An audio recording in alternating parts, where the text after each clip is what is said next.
Bienvenue au magazine hebdomadaire de la MINUSCA. Ce soir, voici les grands titres de l'information. Une délégation de la MINUSCA conduite par le porte-parole de la force s'est rendue dans la ville de Boyo afin d'y évaluer la situation sécuritaire. Le 4e arrondissement de Bangui a été le cadre d'une cérémonie de remise d'un foyer féminin financé par la MINUSCA.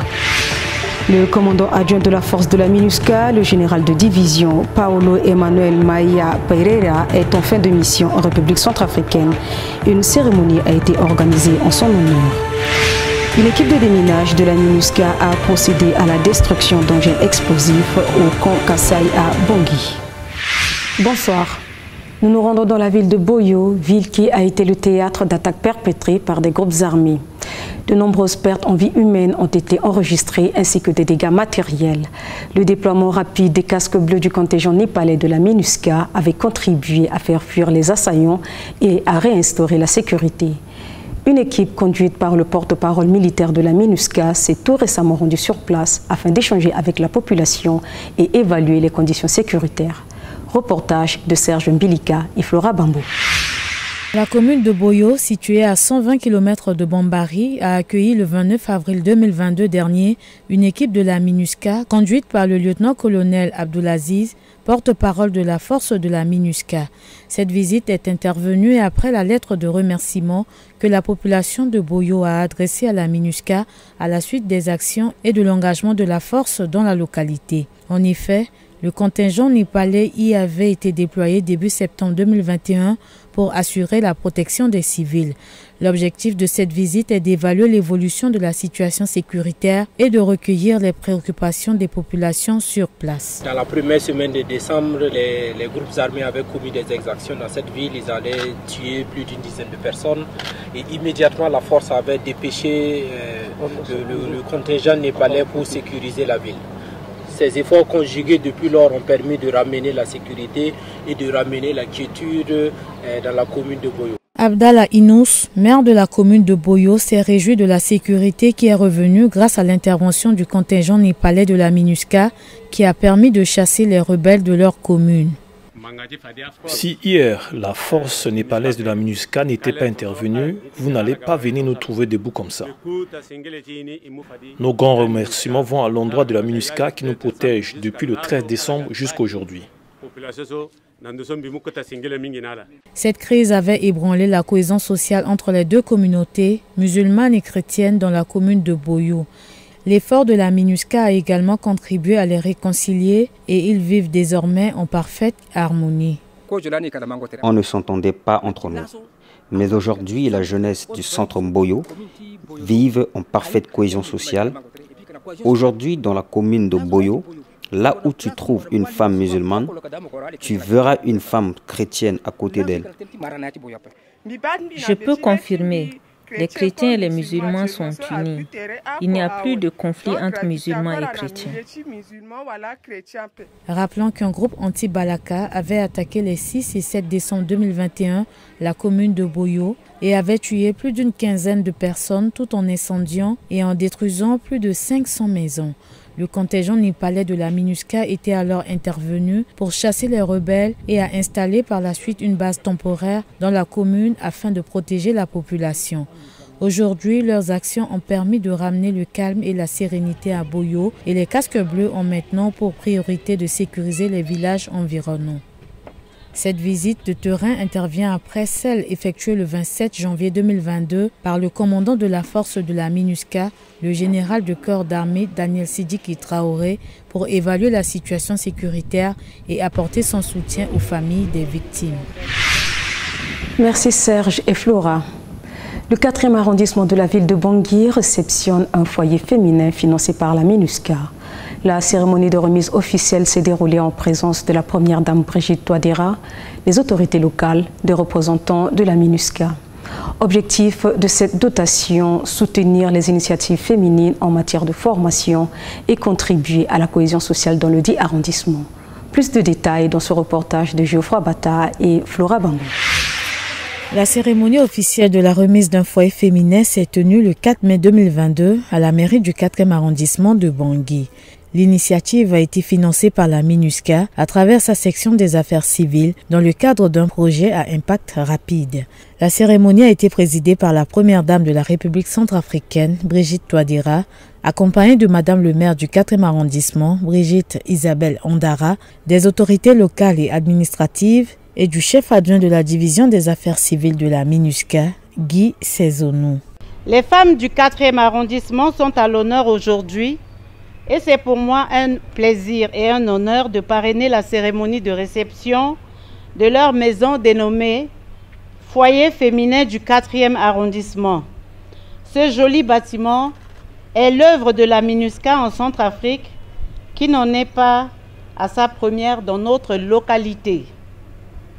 En effet, les femmes du 4e arrondissement avaient cotisé et construit un petit bâtiment avec leurs propres moyens. Mais le bâtiment ne répondait pas aux normes et à leurs capacités. Elles ont donc fait appel à la MINUSCA qui n'a pas hésité un seul instant de leur venir en aide avec la construction de ce joyau que nous avons l'honneur de réceptionner aujourd'hui. Vaillantes femmes et population du 4e arrondissement, je vous exhorte à veiller sur ce joyau et d'en faire bon usage. L'objectif de ce projet est de contribuer au renforcement de la cohésion sociale entre les femmes du 4e arrondissement, surtout à l'alphabétisation des femmes et de soutenir les diverses initiatives de formation en microfinance pour des activités génératrices de revenus. Environ 150 femmes issues de plusieurs associations des différents quartiers de la localité fréquenteront ce foyer, traduisant leur dynamisme. Le chef adjoint de la division des affaires civiles de la MINUSCA réaffirme le soutien de la MINUSCA au gouvernement centrafricain. Je voudrais dire que nous avons écouté votre discours, nous avons écouté vos doléances et qu'avec promptitude et sérieux, nous les étudierons. Et ce foyer que nous venons d'inaugurer aujourd'hui offre effectivement cet environnement-là à nos mamans afin qu'elles se rencontrent, afin qu'elles discutent des questions sociales, des questions politiques, des questions de développement de cet arrondissement et partant de la Centrafrique. Je voudrais réitérer de façon solennelle devant tout le monde aujourd'hui que la MINUSCA et la communauté internationale se tiendront toujours aux côtés de la Centrafrique. Ce nouveau bâtiment de 12 mètres de longueur et 8 mètres de largeur est entièrement électrifié et comprend 2 bureaux et une salle de réunion. La salle de réunion est équipée de 40 chaises plastiques et les bureaux équipés de tables, de chaises, y compris des toilettes externes. Le coût global de ce projet, financé par la MINUSCA, est de 17 millions de francs CFA. Merci Geoffroy et Flora. Fin de mission en République centrafricaine pour le général de division Paulo Emmanuel Maia Pereira, commandant adjoint de la force de la MINUSCA. Une cérémonie de revoir a été organisée en son honneur en présence de la représentante spéciale du secrétaire général de l'ONU, Valentine Rogwabiza. Reportage de Geoffroy Bata et Merveille Mada. Une cérémonie de revoir a été organisée le 29 avril 2022 à l'honneur du commandant adjoint de la force de la MINUSCA, le général de division Paulo Emmanuel Maia Pereira, en fin de mission en République centrafricaine. La dite cérémonie a été présidée par la représentante spéciale du secrétaire général des Nations Unies en République centrafricaine, Valentine Rogwabiza, en présence de la représentante spéciale adjointe du secrétaire général de l'ONU, coordonnatrice humanitaire Denise Brown, du commandant de la force, le général de corps d'armée Daniel Sidiki Traoré, du chef de la composante police de la MINUSCA, le commissaire de police Christophe Bizimungu, du directeur de cabinet des officiers d'état-major et des observateurs militaires de la MINUSCA. En ce qui concerne le général de division Paulo Emmanuel Maia Pereira, plusieurs mots me sont immédiatement venus à l'esprit. Loyauté, joie de vivre, amitié, professionnalisme, expérience, parmi tant d'autres. Celui qui, je crois, le représente le mieux, c'est l'énergie. Une inépuisable et communicative énergie qu'il a mise durant 15 mois au service de la mission. Cette énergie, le général de division Paulo Emmanuel Maia Pereira l'a transmise au commandant de secteur, bien sûr, mais aussi et surtout aux officiers de l'état-major, qu'il s'est attaché à visiter très souvent pour prendre le pouls et pour s'assurer que tout le monde comprend le sens de sa mission. Le commandant adjoint de la force de la MINUSCA, le général de division Paulo Emmanuel Maia Pereira, a profité de cette occasion pour rendre un hommage mérité aux forces. Les casques bleus de la MINUSCA, mes soldats, je vous félicite pour votre professionnalisme et votre bravoure, l'esprit militaire, le dévouement que vous mettez chaque jour dans des conditions très difficiles, en faisant de votre mieux pour protéger la population, pour l'avenir de ce pays, en préservant la paix et en permettant l'investissement dans le développement, l'amélioration des conditions de vie, en mettant l'accent sur la jeunesse, le développement et l'autonomisation des femmes et la protection des enfants. La représentante spéciale du secrétaire général des Nations Unies en République centrafricaine s'est dit satisfaite du travail abattu par le commandant adjoint de la force de la MINUSCA, le général Emmanuel Maia Pereira. Avec le leadership de la force, vous avez contribué à donner corps à notre direction stratégique à travers la conduite de plusieurs opérations dont les populations civiles sont et restent les premières et ultimes bénéficiaires. L'intérêt de la paix et de la sécurité, cela est au cœur de notre mandat. J'en veux pour preuve votre engagement ainsi que le sens aigu de l'analyse stratégique dont la force et le senior leadership ont su faire montre. Je ne citerai qu'un seul exemple, un exemple récent dans les opérations de domination de zone qui sont actuellement en cours et que je me permettrai de dire, j'ai convié aux forces commandeurs mon attente qu'elles seront non seulement continuées, mais étendues là où, bien sûr, la demande l'exige. Arrivé en terre centrafricaine le 31 janvier 2021, le commandant adjoint de la force de la MINUSCA, le général de division Paulo Emmanuel Maia Pereira, de nationalité portugaise, avait pris fonction le 8 février 2021. Depuis cette date, il a pris activement part à plusieurs opérations de la force, notamment le combat qu'il a dirigé contre les rebelles de la CPC dès son arrivée, la sécurisation des élections, la préparation de l'arrivée des renforts à la mission en supervisant la construction de nouveaux camps, le suivi des travaux de réhabilitation des sites d'atterrissage d'hélicoptères de Kagabandoro et de l'aire de parade de la force à Ukatex à Bangui. Merci Merveille et Geoffroy. Des munitions et des engins explosifs collectés durant les opérations de désarmement dans les provinces ont été détruits par une équipe spécialisée du contingent indonésien de la MINUSCA en collaboration avec le service de la lutte anti-mine des Nations Unies. L'opération s'est déroulée au camp Kassai à Bangui. Reportage de Polycarpe Yangou et Constantin Goutendi. L'équipe spécialisée en engins explosifs de la compagnie indonésienne de génie de la MINUSCA et le service de l'action anti-mine des Nations Unies ont procédé le 5 mai 2022 au camp Kassai à la destruction des différents engins non explosés qui ont été découverts et collectés dans plusieurs localités de la République centrafricaine. Le recouvrement, la neutralisation, le transport sécurisé, le stockage et enfin, maintenant, la destruction de ces engins non explosés sont des activités clés de la MINUSCA, entreprise par ces différentes équipes de déminage. Cet exercice s'inscrit aussi en droite ligne dans le mandat de la mission, non seulement en ce qui concerne la protection des civils, mais aussi en soutien du processus de désarmement, démobilisation et réintégration, DDR. Il faut aussi préciser que les engins non explosés représentent un danger pour la population en raison des conditions dans lesquelles ils sont stockés. Il existe aussi le risque que ces engins non explosés soient utilisés comme des engins explosifs improvisés par des acteurs néfastes. Merci Constantin et Polycarpe. Nous entamons la deuxième partie de cette édition au cours de laquelle nous allons recevoir Rosemont Zokwe, président de l'Association des blogueurs centrafricains, dans le cadre d'une interview réalisée par notre collègue Cynthia Nassangui. Rosemont Zokwe était l'un des participants au forum régional sur la prévention des conflits liés au discours de haine, organisé par de nombreux partenaires dans la MINUSCA. Il nous parlera plus en détail des actions de cette association dans le domaine.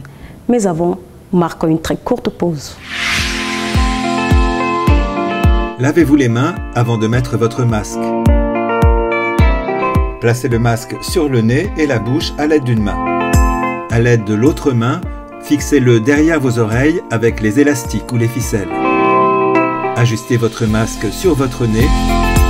Ajustez-le également sous votre menton. Lavez-vous les mains après avoir mis votre masque. Changez le masque s'il est humide, souillé ou endommagé. Ne gardez pas votre masque accroché à votre cou ou pendu à une oreille. Gardez-le sur votre visage et évitez de le toucher. Si vous touchez votre masque pendant que vous le portez, lavez-vous les mains. Pour retirer le masque, saisissez uniquement les élastiques sans toucher le devant. Repliez les parties extérieures du masque l'une sur l'autre. Déposez le masque usagé dans un sac propre. Lavez votre masque dès votre retour à la maison avec le reste de votre lessive. Nous sommes de retour et sans plus tarder, nous retrouvons Rosemont Zokwe, président de l'Association des blogueurs centrafricains, interviewé par Cynthia Nassangui. Nous les écoutons. Bonjour Rosemont Zokwe, vous êtes le président de l'Association des blogueurs centrafricains. Pouvez-vous nous en dire plus sur votre association? Bonjour et merci beaucoup pour cette invitation. Effectivement, je suis le représentant de l'association des blogueurs centrafricains appelée ABCA. C'est une association qui a vu le jour le 31 janvier 2017. C'était à l'issue d'une rencontre entre les blogueurs, des journalistes, des artistes, les influenceurs centrafricains pour essayer de voir de quelle manière nous pouvons booster le blogging en République centrafricaine qui était une autre forme de genre journalistique mais beaucoup plus citoyen pour essayer de mettre en avant les intérêts du pays à travers les communications en ligne. Et donc c'est une association qui est reconnue d'utilité publique par le gouvernement centrafricain parce que nous avons notre agrément et nous sommes sur le terrain depuis cette année-là. Nous comptons 84 membres qui sont actifs en Centrafrique et d'autres qui sont à l'extérieur du pays. Nous avons des forums de discussion, notamment les groupes WhatsApp et Messenger pour certaines circonstances de travail. Et nous avons beaucoup d'activités. C'est une association qui défend la démocratie, défend également les intérêts liés aux droits humains en général, mais également qui mène des actions sur le terrain de sensibilisation dans certaines circonstances, par exemple le cas de Covid, par exemple le cas d'incitation à la haine, etc. Nous avons vraiment des activités qui sont d'utilité publique. Vous venez de participer à un forum sur la prévention des conflits liés au discours de haine et la désinformation. Pouvez-vous nous dire quel est l'impact des discours de haine et de la désinformation sur les communautés en République centrafricaine?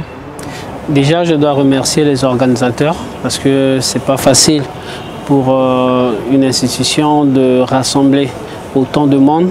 Je parle là de toutes ces organisations qui sont venues de la sous-région, à peu près 10 pays qui sont regroupés, y compris la République centrafricaine, et parmi lesquels il y a aussi des poches, des initiatives.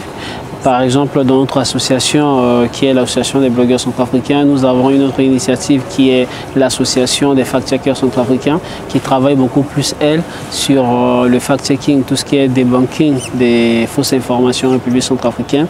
Nous avons également le consortium des journalistes pour la lutte contre la désinformation, qui fait le même travail, mais toutes ces structures sont liées à notre association en tant qu'organe fêtière. Et donc cette rencontre aujourd'hui pour nous c'est une occasion très importante et très attendue pour mettre en avant toutes ces initiatives qui sont entre autres restées un peu dans l'ombre. C'est une manière pour nous également de s'accrocher à un drapeau de visibilité à cette occasion. Mais également c'était une opportunité d'échange parce que nous avons beaucoup appris dans les échanges, les initiatives qui sont menées ailleurs et ici aussi en République centrafricaine. C'était un moment de partage et nous aimerions bien poursuivre les discussions à travers d'autres occasions, notamment il va y avoir notre rencontre très bientôt au Tchad et au Congo démocratique. Donc les messages de haine en tant que tels ne sont pas destructeurs s'il n'y a pas d'impact. Dans un pays comme la République centrafricaine par exemple, les discours de haine, ça se traduit par des faits sur le terrain, dans la vraie vie. Et donc nous avons assisté dans les années précédentes, surtout avec les récentes crises, à des actes de tuerie qui sont beaucoup plus liés aux actes de représailles. Parce qu'il y a peut-être des images ou des discours qui sont lancés contre certaines communautés sur les réseaux sociaux. Et malheureusement, nous assistons à ces faits-là qui sont répliqués dans la société. Et nous avons senti dans la cohésion sociale dans les quartiers, il y a des méfiances, il y a des distanciations parmi les communautés. Et donc notre travail est celui qui est aujourd'hui ici au niveau régional, consiste à amener une autre forme de discours, pour assainir un peu les toiles, les réseaux sociaux et espérer impacter la vie quotidienne des Centrafricains et aussi dans la sous-région pour une paix durable. Quand avez-vous commencé votre travail sur cette question? Quelles étaient vos motivations? Déjà, en tant qu'être humain, nous étions motivés au départ par un sentiment d'humanisme, de paix, de la recherche de stabilité physique et morale. Et après, en tant qu'association, nous avons des objectifs qui sont bien définis. Nous travaillons pour mettre en valeur les actes démocratiques et la question des droits de l'homme. Et comme les discours de haine ont des impacts réels sur la vie d'un être humain, pour nous avons jugé mieux de travailler de ce côté-là. C'est ça qui nous a motivés, c'est l'humanité en fait, c'est une cause pour toute l'humanité. Et après, nous avons le pic de notre motivation, ça remonte en 2018, lorsqu'il y avait eu de tueries dans une église à Bangui, l'église de Fatima. Systématiquement, les images ont été diffusées de manière brute sur les réseaux sociaux. Et nous avons constaté des actes de représailles dans certains quartiers, notamment dans le 2e et 1er arrondissement de Bangui, et qui avaient vraiment, qui avait vraiment attristé beaucoup de personnes. Et donc nous avons commencé à sensibiliser là-dessus en disant stop au discours de haine, stop à la désinformation, et nous avons essayé de rentrer en contact, une sorte de dialogue avec les tenants de ces discours de haine pour leur montrer le méfait de ces actes. Et c'est comme ça qu'au fur et à mesure, avec d'autres formations qui sont suivies, par exemple des formations en journalisme sensible au conflit, des formations dans le domaine du fact-checking, de debunking des fausses nouvelles, nous sommes arrivés à un niveau où nous avons beaucoup d'options aujourd'hui de travailler dans la lutte contre ces discours de haine parallèlement avec les discours, les fausses informations. Nous faisons à la fois de la pédagogie à travers les sensibilisations, des affichages, des rencontres, des causeries, débats, des cafés médias avec les organisations, mais aussi de manière technique, nous essayons de faire de signalement de certains comptes qui diffusent ces fausses informations, y compris les discours de haine, pour voir dans quelle mesure la législation, y compris les cadres juridiques, peuvent intervenir pour faire appliquer des sanctions qui devraient aller avec. Comment justement vous luttez contre la désinformation dans le cadre de votre travail? Comme je disais tantôt, il y a deux manières pour nous. Nous avons deux options aujourd'hui. Si, suivant les caractères du discours, si l'impact est assez grand, on peut systématiquement aller à la phase de signalement. Par exemple, si c'est un message qui est diffusé sur Facebook, nous pouvons directement aller à la phase de signalement. Lorsque, par exemple, la personne ou le compte de l'auteur de ce message est un compte ou réputés dans ce genre d'activité, nous pouvons aller directement à la phase de signalement pour essayer de voir comment fermer le compte ou comment limiter la publication sur le compte. Mais si c'est une personne qui, soit par mes informations, fait passer des messages de haine ou certains discours, nous essayons d'aller avec la pédagogie pour essayer de dire à la personne que nous avons remarqué telle chose, par exemple, qui ne répond pas aux normes de la communauté, par exemple sur Facebook, et nous aimerions bien vous aider à modifier votre message ou à supprimer votre message. Et de cette manière, c'est de cette manière que nous travaillons avec des personnes de manière individuelle, mais également de manière collective quand il s'agira des institutions. Parce que nous avons aussi un cadre de discussion avec le gouvernement centrafricain à travers le ministère de la Communication, le Haut Conseil de la Communication, y compris les autres institutions qui œuvrent en République centrafricaine. Pouvez-vous nous parler d'un exemple réussi de la façon dont nous pouvons dissiper la désinformation et du rôle que jouent les médias? Déjà, je vais commencer par la fin pour parler de la manière dont nous pouvons dissiper la désinformation. Les médias en général ont un rôle très important dans la société. Je parle beaucoup plus de la société démocratique et ça fait partie des valeurs démocratiques. Nous sommes là en tant que médias comme le chien, on le dit souvent entre guillemets, le chien de garde de la démocratie. Et notre travail aussi, c'est de fournir des informations, mais des informations saines à la population qui en a besoin pour se faire une place dans la société, dans la vraie vie, etc. Mais également, les médias ont aussi ce rôle d'éduquer, de sensibiliser, etc. Maintenant, la manière la plus simple pour nous, parce qu'il faut vraiment faire simple pour que tout le monde puisse y bénéficier, la manière la plus simple pour nous, c'est de dire à la population ou aux consommateurs qu'une information, à la limite vraie, serait celle qui, dans le contenu, rapporte des voix contradictoires, des propos qu'on peut vérifier. Par exemple, des dates, des lieux, des noms des personnalités qui ont fait quoi, comment, à quel moment, etc. Ça, c'est des informations à la limite vraies. C'est des informations, c'est des faits, parce qu'une information doit être factuelle, mais pas des opinions, pas juste des suppositions. Et voilà, c'est cette manière la plus simple que nous pouvons le faire, conseiller au public, y compris aux consommateurs, des informations. Mais aussi, il faut toujours avoir ce réflexe de ne pas partager systématiquement une information qu'on vient de recevoir, de prendre le temps de vérifier, d'attendre, de voir si des médias crédibles ont partagé cette même information. Le plus important, c'est de ne pas être vraiment à la une des partages sur Facebook ou sur d'autres plateformes.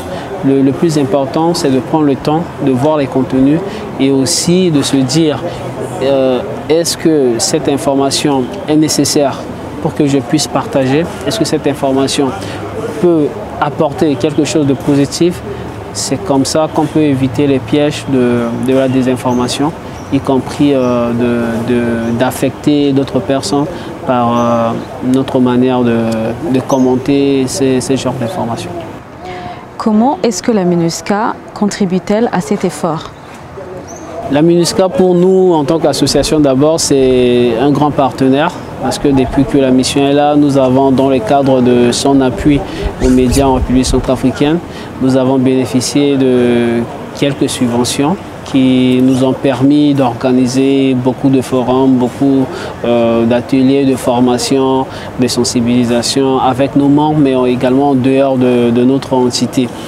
D'autres organisations telles que le Haut Conseil de la Communication vous donnera le même témoignage parce qu'on est vraiment un groupe, on travaille en synergie et on est tous bénéficiaires de ce travail. Et c'est un travail qui se poursuit toujours.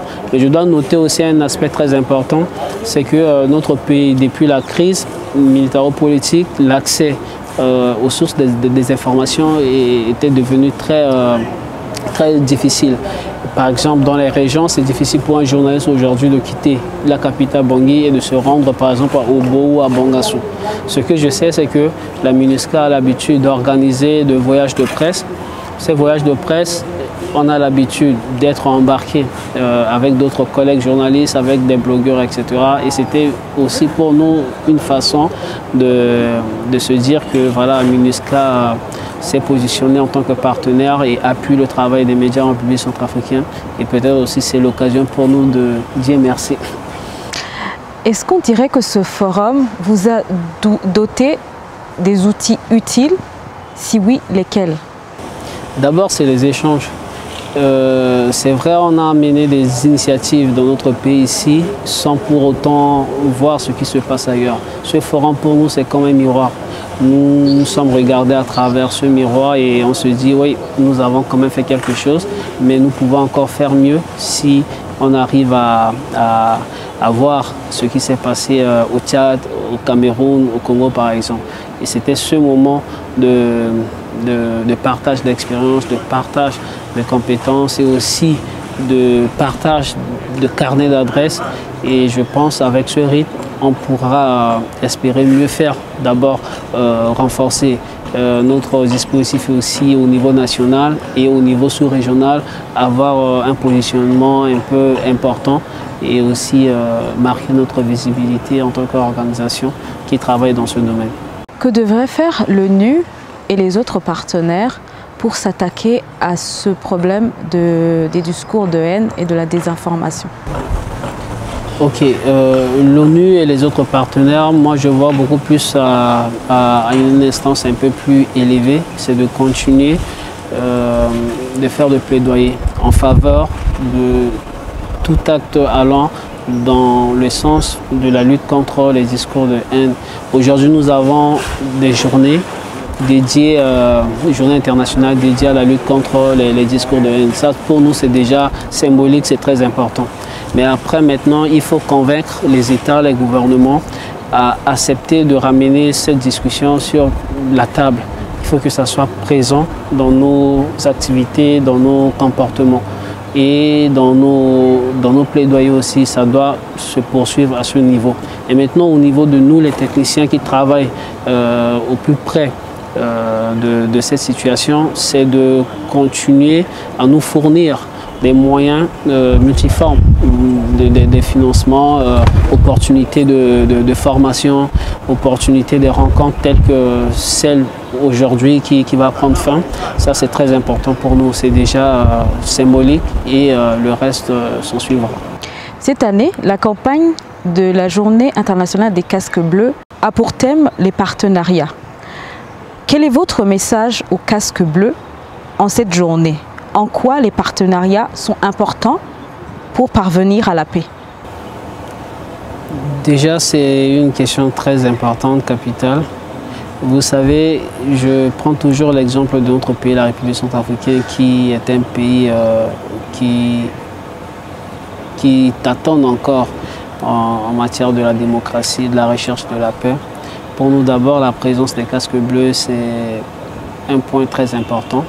Et leur présence ici, ce n'est pas seulement militaire, sur le terrain, armé, etc. Nous voyons ce que les casques bleus réalisent au-delà de leur mission militaire. Ils aident souvent dans nos campagnes, on a des photos.